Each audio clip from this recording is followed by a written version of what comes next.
I am so tired right now. I took some NyQuil because I got a stuffy nose and everything. The lighting is not going to be the best, but I kind of am doing this purposely. I mean, I could turn on my light, but I love the way the Christmas tree looks and everything like that. But anyways, as you guys can tell by the title, should you go watch Rogue One? Yes, I think you should go watch Rogue One. I don't know exactly what the title of this video is going to be, but hopefully it is something to catch your eye.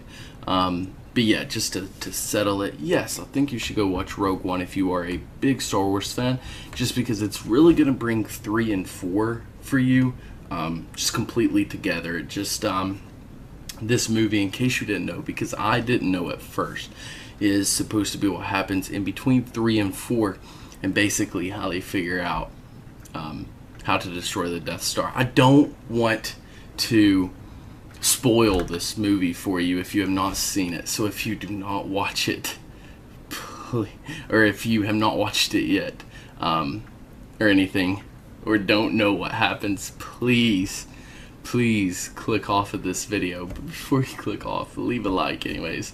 I'll try and keep away from the main, from any spoilers. I guess there's not. See, I'm going to talk about the good and the bad of this movie. There's not really that many big spoilers. They kind of give you everything, and you're supposed to know what's happening anyways. There's nothing that's supposed to really catch you completely by surprise, that you just fall in love with. So, yeah, basically the movie is just bringing 3 and 4 together, making sense out of those. I mean, there's a few older characters in this, but the main focus of the movie is basically a squad of rebels known as Rogue One. That is the group. That is the main group that this movie is about, hence the name Rogue One. It is a group of rebels that I'm going to try and not be detailed. That way I really don't ruin the movie for anybody or anything.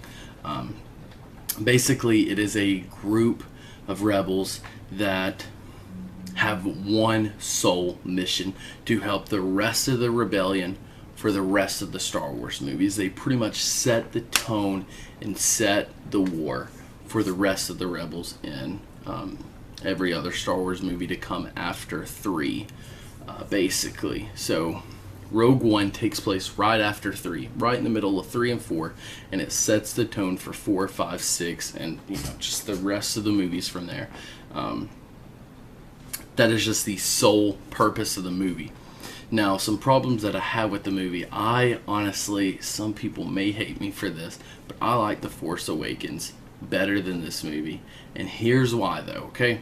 I know there are a lot of things wrong with The Force Awakens, and there's a lot of things that should not have happened, but it was just more entertaining to me as a movie. It was more satisfying. There were more actual lightsaber fights. In this movie, there are 0 actual lightsaber fights.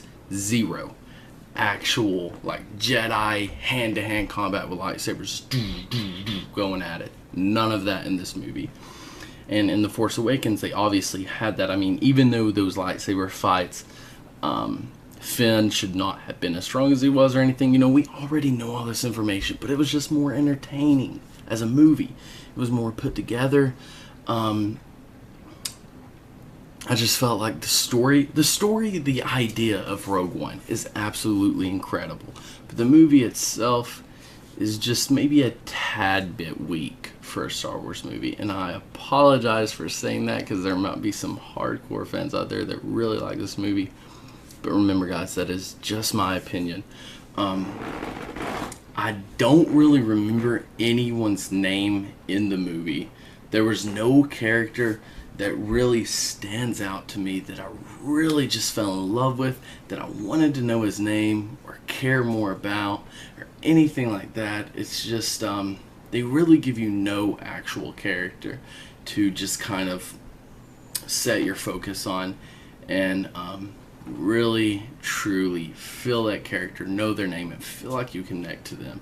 There was nothing like that. There were 7 main characters, I think. But I literally can't tell you any of their names. I know half of their name or something.